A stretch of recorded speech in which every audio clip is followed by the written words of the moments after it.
This episode deals with the theme of coercive control. Please take care while listening.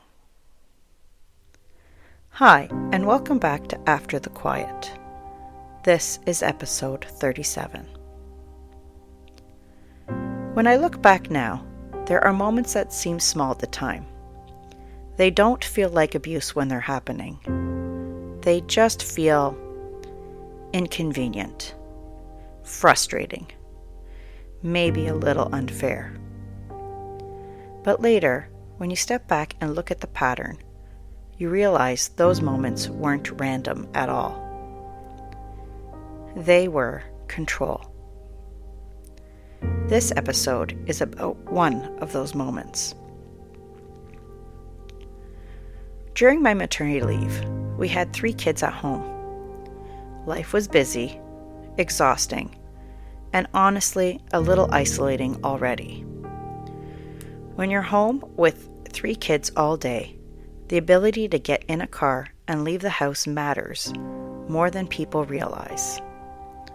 A trip to the grocery store, a visit to your parents, a drive to get a coffee, those little escapes can keep you sane. And at the time, I had a car.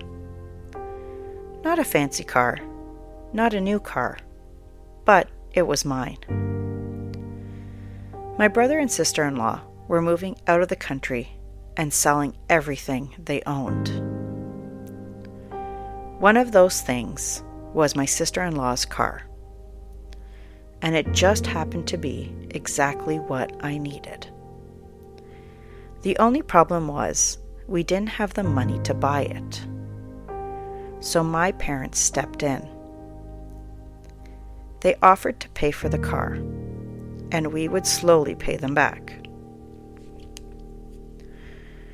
There were no contracts, no pressure, just parents helping their daughter. We made exactly one payment, $1,000, and then nothing. Not because my parents demanded money. They never did. They were patient and supportive, the way they always had been. But that car was still something they had done for us. And one day, while I was on maternity leave, he decided we should sell it. Not discuss it, not think about it, just sell it.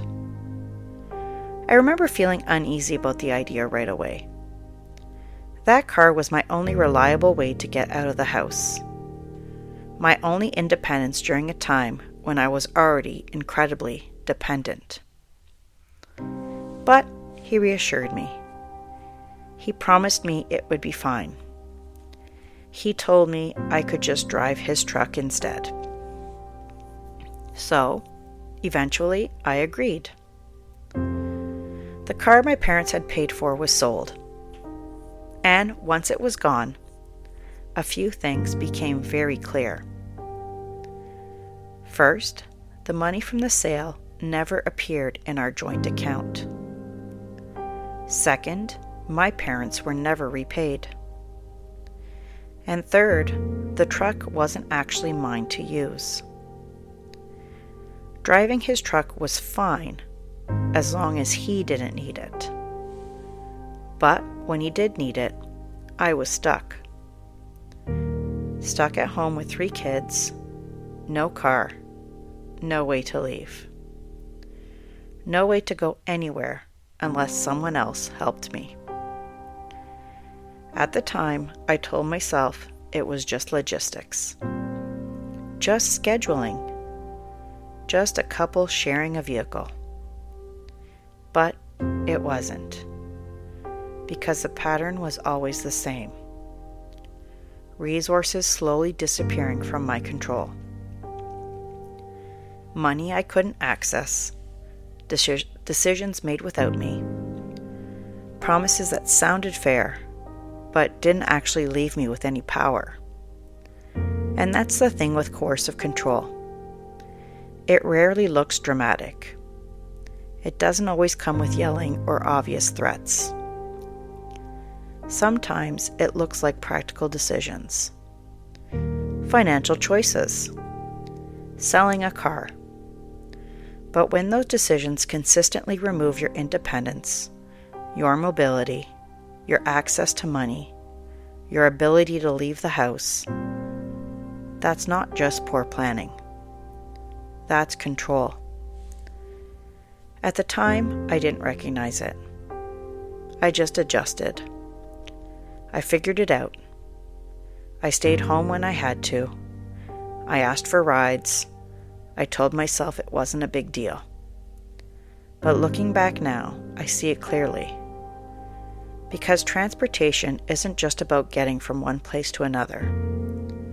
It's about freedom. And slowly, piece by piece, mine was being taken away.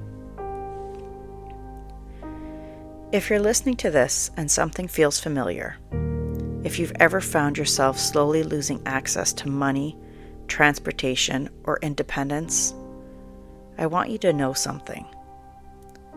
Those things matter. They are not small. They are not trivial. And sometimes the quietest forms of control are the ones we miss for the longest time. This is after the quiet.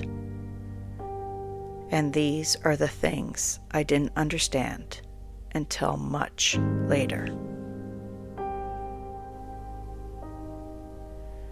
Please remember to subscribe to this podcast and share it with others who might need to hear my story.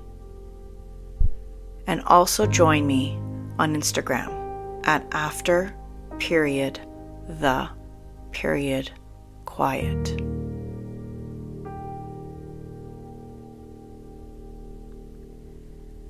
If you recognize parts of my story in your own, please reach out to someone who can give you support, or look for that support in your community. You are not weak for needing help. You are human. Your voice deserves to be heard.